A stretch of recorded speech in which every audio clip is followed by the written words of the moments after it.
नमस्ते साथियों। आज हम एक महत्वपूर्ण टॉपिक लेके आए हैं महाराणा कुंभा के ऊपर।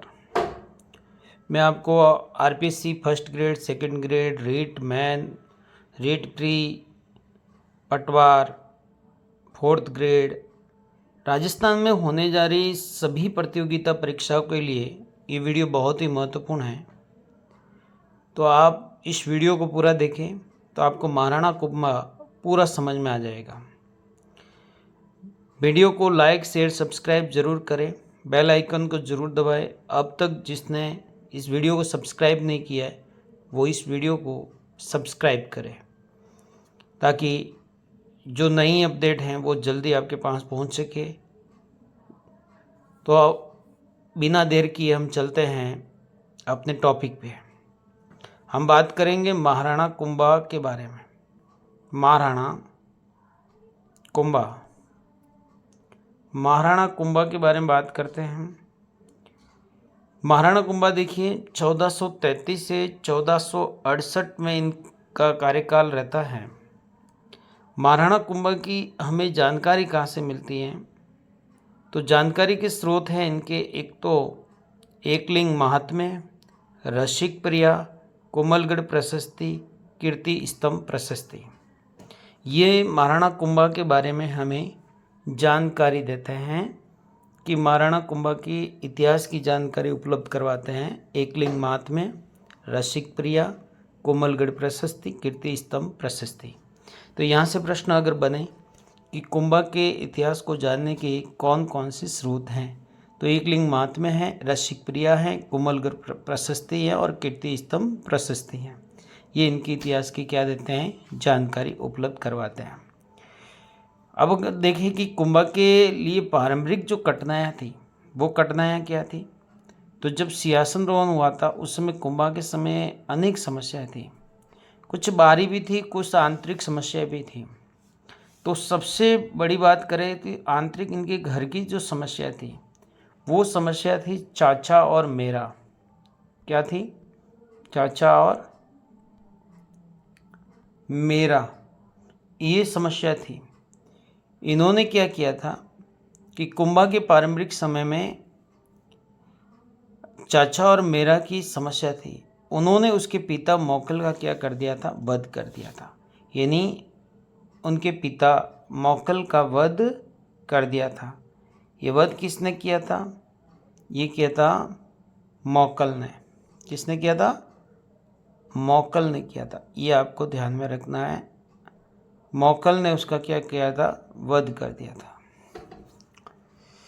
इसके बाद में महाराणा बनना चाह रहे थे वो, और इसी क्रम में मेवाड़ी सामंत भी दो गुटों में बढ़ जाते हैं।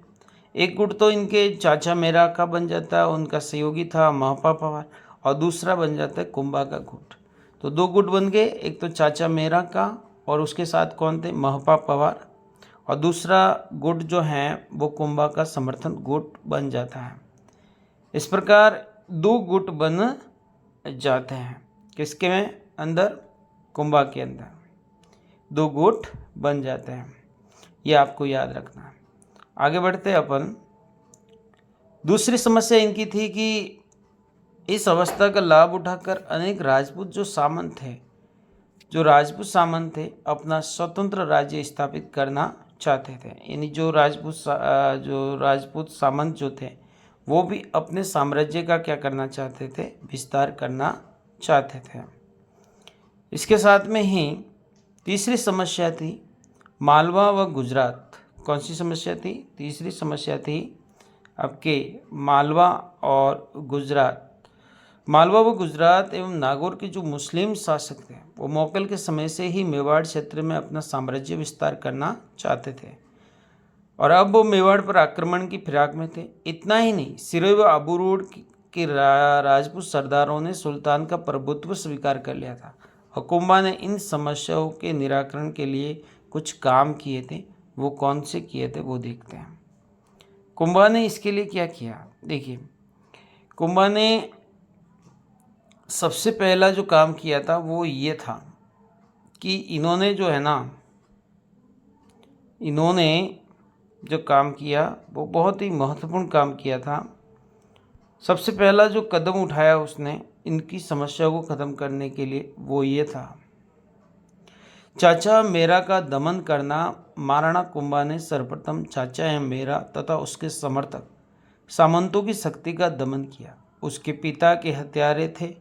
चाचा एवं मेरा छत्र सिंह की पत्नी की संतान थी तथा 3 पीढ़ियों से शक्ति बढ़ाते हुए मेवाड़ की सत्ता अस्तित्व करना चाहते थे।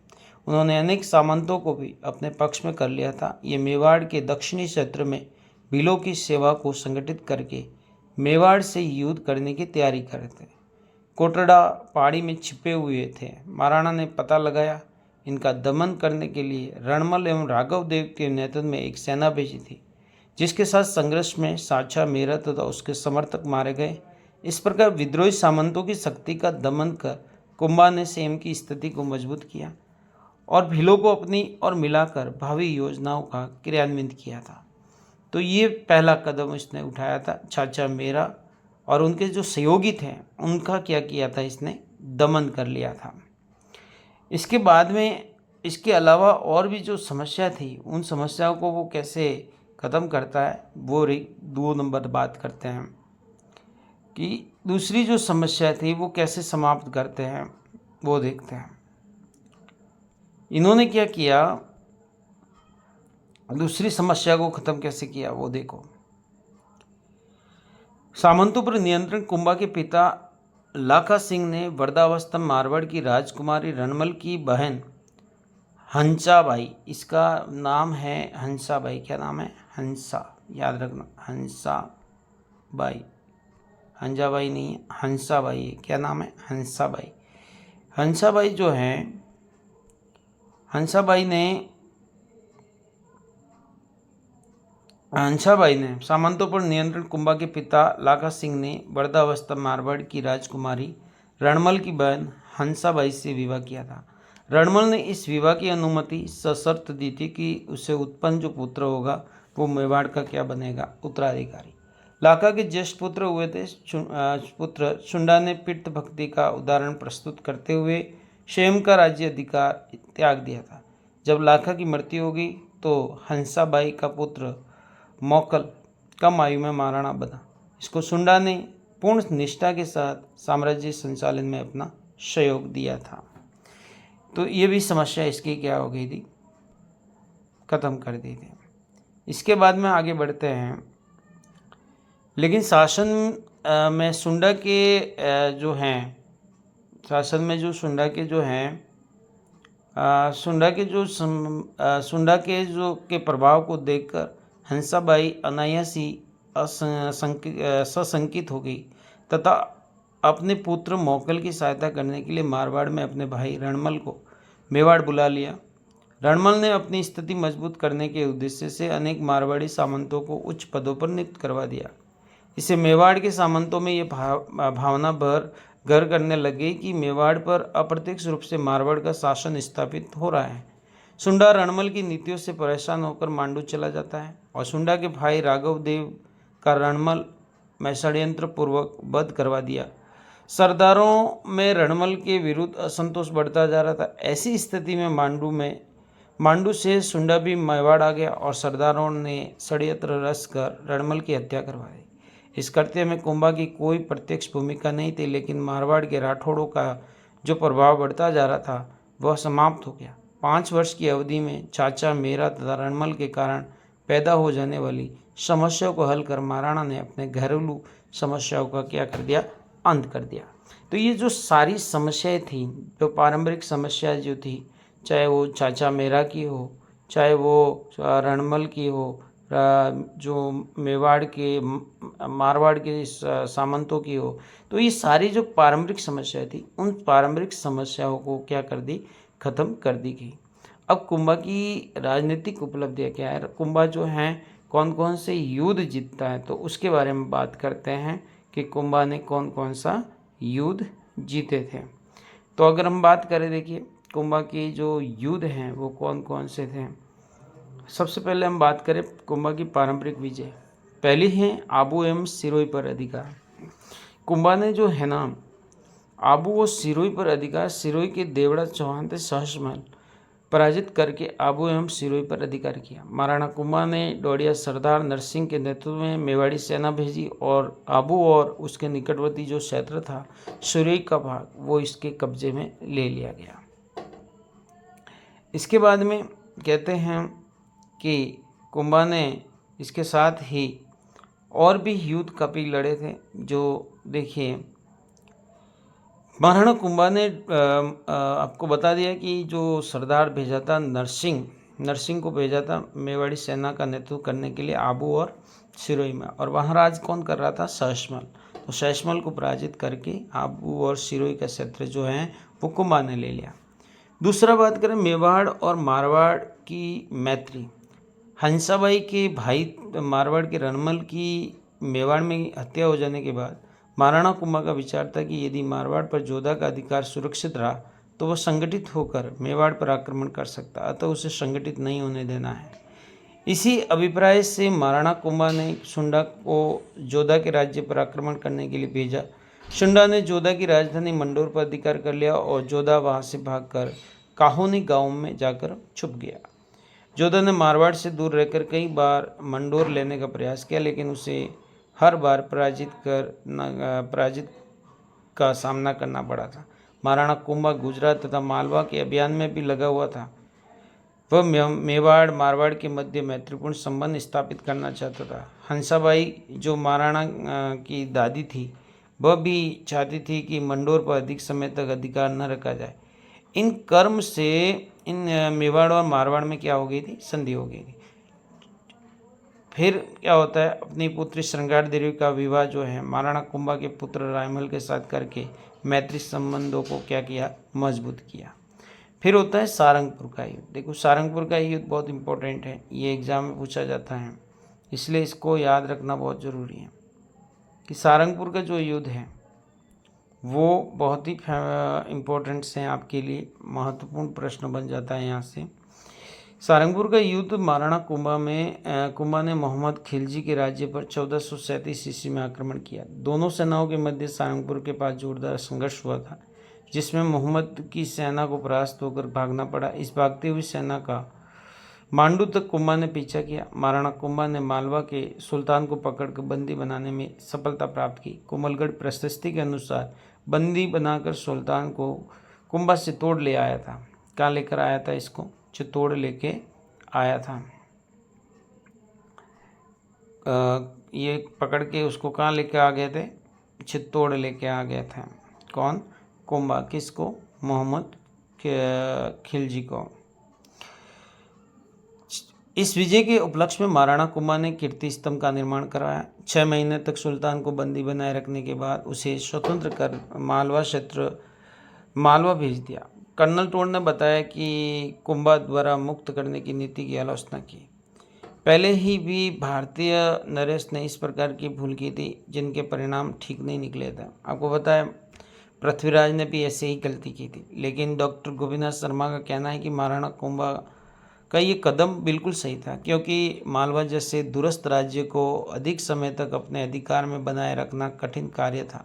यदि मालवा पर गुजरात का आक्रमण हो जाता तो कुंभा उसे मालवा पर अपना अधिकार कैसे सुरक्षित रखवा था, और उसका पैतृक राज्य भी असुरक्षित हो जाएगा।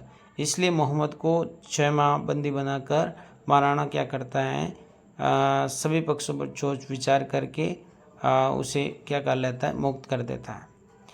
फिर क्या होता है, गुजरात भी कुंभा पर आक्रमण करता है, क्योंकि अपनी खोई हुई प्रतिष्ठा को वो पुनः प्राप्त करना चाहता था।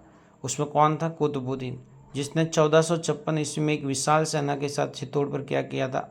आक्रमण किया था। और सिरोही के देवड़ा शासक को भी जो मेवाड़ के कुंभा सुल्तान की सहायता आबू प्राप्त करना चाहता था, अपनी तरफ मिला लिया था उसने, और दोनों सेनाओं ने मिल करके कुंभा पर क्या किया? आक्रमण किया। यानी कुतुबुद्दीन ने और सिरोही के देवड़ा शासक, इन दोनों मिल करके कुंभा पर क्या करते हैं? आक्रमण कर लेते हैं।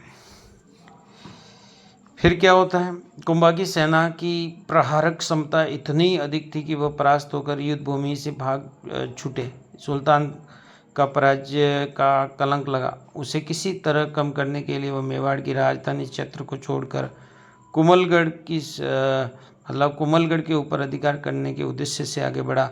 इस समय महाराणा कुंभा मांडलगढ़ क्षेत्र में मालवा की सुल्तान को खदेड़ने के लिए गए थे। फिर भी कुतुबुद्दीन के कुंभलगढ़ पहुंचने से पहले ही वह वहां पहुंच गया। आश्चर्यचकित कुतुबुद्दीन ठीक से मोर्चा संभाल भी नहीं पाया था कि राजपूत सरदारों ने उन्हें अपने प्राणों की रक्षा के लिए इधर उधर भागने के लिए विवश कर दिया। कुतुबुद्दीन गुजरात लौटने को क्या हो गया, बाध्य हो गया। फिर है संपानेर की संधि। अब ये संपानेर की संधि जो है ना, ये भी आपके एग्ज़ाम में पूछी जाती है, वो इसलिए आपको इसको भी याद रखनी है, संपानेर की संधि को।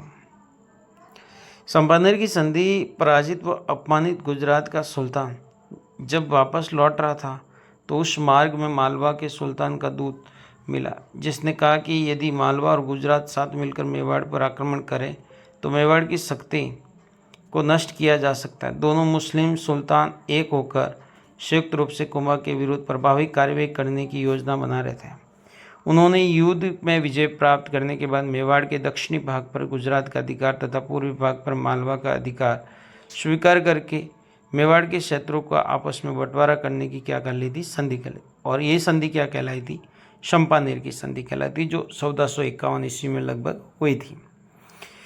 अब ये तो इनके सारे ही मैंने आपको युद्ध बताए, जो राजनीतिक विजय थी इनकी सारी, इतनी विजय ये प्राप्त कर लेता है कुंभा। इसके साथ में ही इनकी कुंभा की सांस्कृतिक उपलब्धियाँ क्या थी, यहाँ से प्रश्न बहुत ही इम्पोर्टेंट बनता है और ये समझने वाला प्रश्न है, क्योंकि यहीं से आपके प्रश्न पूछे जाते हैं। तो उन कुंभा की जो उपलब्धियां हैं, कौन सी उपलब्धियां हैं, कुंभा की सांस्कृतिक उपलब्धियां हैं, वो कौन कौन सी थी। देखो, कुंभा के जो शासनकाल है वो भारतीय कला में स्वर्णिम काल कहलाता, स्वर्ण युग कहलाता था। उसके शासनकाल में कई क्षेत्रों में उपलब्धियों प्राप्त की थी। उनको 4 भागों में अपन बांट सकते हैं, जैसे स्थापत्य कला है, उसके बाद में अपन कह सकते हैं स्थापत्य कला। तो स्थापत्य कला के क्षेत्र में देखो, कुंभा के शासनकाल में स्थापत्य कला के 5 रूप प्राप्त हुए थे। राजप्रसाद प्राप्त हुआ था, और राजप्रसाद में सबसे पहले चित्तौड़गढ़ एवं कोमलगढ़ दोनों स्थलों पर कुंभा द्वारा निर्मित राजप्रासाद प्राप्त हुए। यह राजप्रासाद विशाल कक्षों के तथा ऊंची ऊंची सतहों के हैं। सुंदर झरोकों से ये और भी सुंदर दिखते हैं। दूसरा हमने बताया देवालय। देवालय का मतलब होता है मंदिरों के निर्माण में। तो मंदिरों के निर्माण में भी इनका काफ़ी योगदान रहा था, कि मंदिरों के निर्माण में देखिए, मंदिरों के निर्माण में भी परंपरागत शैली के जो मंदिर थे वो इनके काल में बनाए गए थे। परंपरागत जो शैली में मंदिर बनाए जा रहे थे, उनमें अगर देखा जाए तो जैसे आपके रणकपुर का जो जैन मंदिर है वो बड़ा फेमस था। कुंभ स्वामी का जो मंदिर है वो बड़ा फेमस था। तो बहुत सारे मंदिर हैं। तो मंदिरों की दृष्टि से जैसे मंदिर आबू के मंदिर, एकलिंग जी मंदिर है, मीरा मंदिर है। इसके अलावा रणकपुर जैन मंदिर है। ये जैसे रणकपुर जैन मंदिर आपको पूरा संगमरमर के पत्थर से बना हुआ मिलेगा। तो कुंभकालीन स्थापत्य कला की काफ़ी उदाहरण है। इसलिए भंडारकर ने कहा था कि कुंभा ने मंदिरों के निर्माण में भी सुरक्षा और धार्मिक भावना का सामंजस्य से उपस्थित कर एक नूतन चेतना को जन्म दिया था। कुंभा ने, अब देखो दुर्ग की बात करें तो कुंभा ने 84 दुर्ग में से 32 दुर्गों का निर्माण राजस्थान में करवाया था। और कुंभलगढ़ का दुर्ग का निर्माण जो है 1443 में इसने स्टार्ट किया था, जो 1459 में बनकर तैयार हो गया था। कुंभलगढ़ दुर्ग में भी सबसे ऊंचे भाग पर कुंभा ने अपना निवास स्थान बनाया था, जिसे कठारगढ़ कहते हैं। और यहाँ से प्रश्न ये पूछा जा सकता है, कठारगढ़ कहते हैं, ये भी आपको ध्यान रखना है, क्या कहते हैं, कठारगढ़। इसके अलावा आपको याद रखना है कि ये 1443 में काम स्टार्ट होता है, 1459 में ये बनकर तैयार होता है। इसके अलावा इन्होंने कुंभलगढ़ दुर्ग के अलावा इन्होंने बसंती दुर्ग बनाया था सिरोही में। और कुंभलगढ़ दुर्ग का जो वास्तुकार है ना, वो मंडन था, ये भी आपको याद रखना है। और बदनौर के निकट बैराट रोड का निर्माण इसने करवाया था। भौमट दुर्ग का निर्माण कराया था अचलगुट दुर्ग का निर्माण करवाया था इसने। और जलाशय भी काफ़ी बनाए थे इसने। 5,000 यानी 50,000 व्यक्तियों के लिए पानी की व्यवस्था करने के लिए इसने तालाब बनवाया। महाराणा कुंभा ने चित्तौड़ में, आपको पता हो, विजय स्तंभ का निर्माण करवाया था, जिसे विष्णु ध्वज भी कहते हैं। इस स्तंभ का निर्माण 1439 में प्रारंभ हुआ, 1459 ईस्वी में बनकर तैयार हुआ। ये 9 मंजिल वाला है। 30 फीट तो देखो इसकी चौड़ाई है, 122 फीट ऊंचा है ये। ऊपर चढ़ने के लिए घुमावदार क्या है, सीढ़ियाँ हैं। संपूर्ण स्तंभ हिंदू देवी देवताओं की मूर्तियों से आच्छादित है और हिंदू शैली के अलंकरण से सुसज्जित है।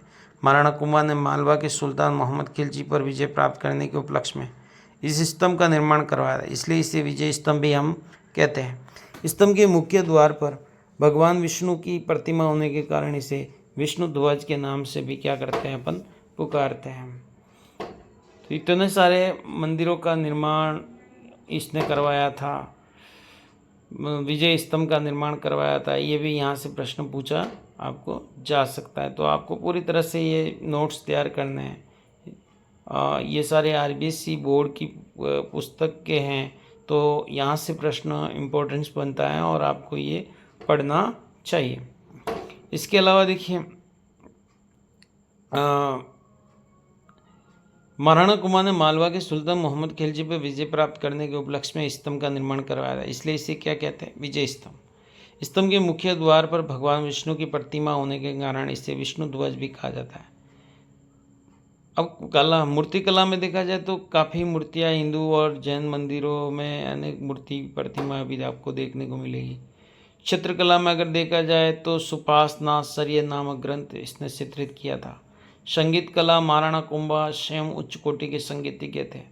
उनके द्वारा रचित संगीत ग्रंथ संगीत राज, शून्य प्रबंध, संगीत रत्नाकर इसके स्पष्ट प्रमाण है। साहित्यिक क्षेत्र में कुंभा की उपलब्धियां, कुंभा ने स्वयं अनेक ग्रंथों की रचना की, जिनमें जयदेव द्वारा रचित गीत गोविंद की टीका रसिक क्रिया उल्लेखनीय है। उसने संगीत एवं नाटक ग्रंथों का भी लेखन किया था। संगीत से संबंधित उसके द्वारा रचित ग्रंथ संगीत राज तथा संगीत मीमांसा प्रमुख थी। कुंभ के दरबार में उसे समय के प्रसिद्ध शिल्पी मंडन को आश्रय प्राप्त था। मंडल ने देव मूर्ति प्रकरण, प्रसाद मंडल, राजवल्लभ रूप मंडन, वास्तु मंडन आदि ग्रंथों की रचना मंडल के भाई नाथा एवं पुत्र गोविंद भी विद्वान थे। ये दोनों दरबारी साहित्यकार थे। नाथा ने वास्तु मंजरी व गोविंद ने कला निधि, उद्धार, तोरणी आदि ग्रंथों की क्या की थी, रचना की थी। एकलिंग महात्म्य का रचयिता था कान्हा व्यास। तो यहाँ से भी आपके प्रश्न बनता है, बहुत ही इम्पोर्टेंट प्रश्न बनता है कि प्रश्न यहाँ से भी आपके बनता है कि ये कुंभा के जो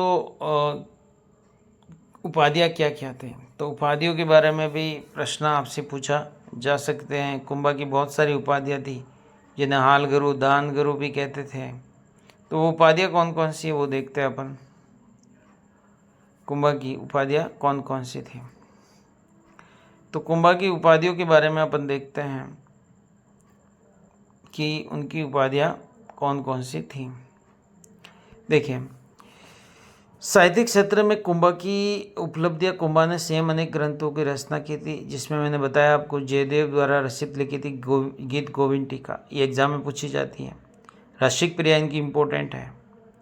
इसके अलावा इनके दरबार में कौन कौन रहते थे, जो मंडन, इसका शिल्प कला के अंदर मंडन का प्रश्न पूछा जाता है। इनके शिल्पी कौन था, मंडन था।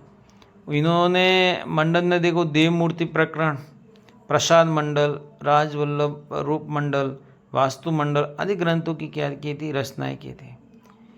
मंडल का भाई भी था एक नाथा और एक इनका पुत्र था गोविंद। ये दोनों विद्वान भी इनके दरबार में रहते थे।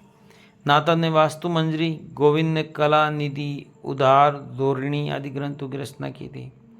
एकलिंग महात्म्य का रचयिता कान्हा व्यास भी कुंभा का आश्रित विद्वान था। एकलिंग महात्म्य की अगर रचयिता पूछे तो कान्हा व्यास ने की थी।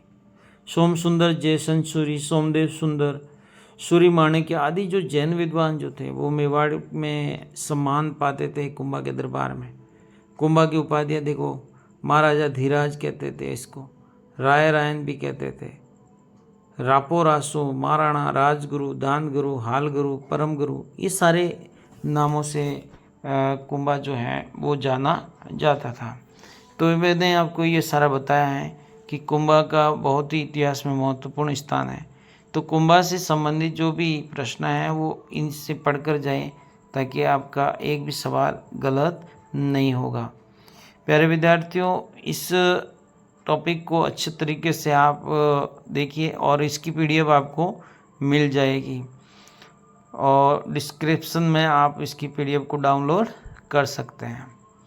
तो प्यारे विद्यार्थियों, इस वीडियो को लाइक शेयर सब्सक्राइब ज़रूर करें, ताकि हम राजस्थान के इतिहास की जितने भी टॉपिक हैं जो इम्पोर्टेंट्स हैं, चाहे वो 4th ग्रेड हो, रीट मैन हो, 1st ग्रेड हो, 2nd ग्रेड हो, सभी में महत्वपूर्ण है, वो सारे वीडियो लेकर मैं आऊँगा और आप उसको देखिए और अपना एक सीट सुरक्षित करें, ताकि आपकी नौकरी जल्दी लग जाए। जय हिंद, जय भारत।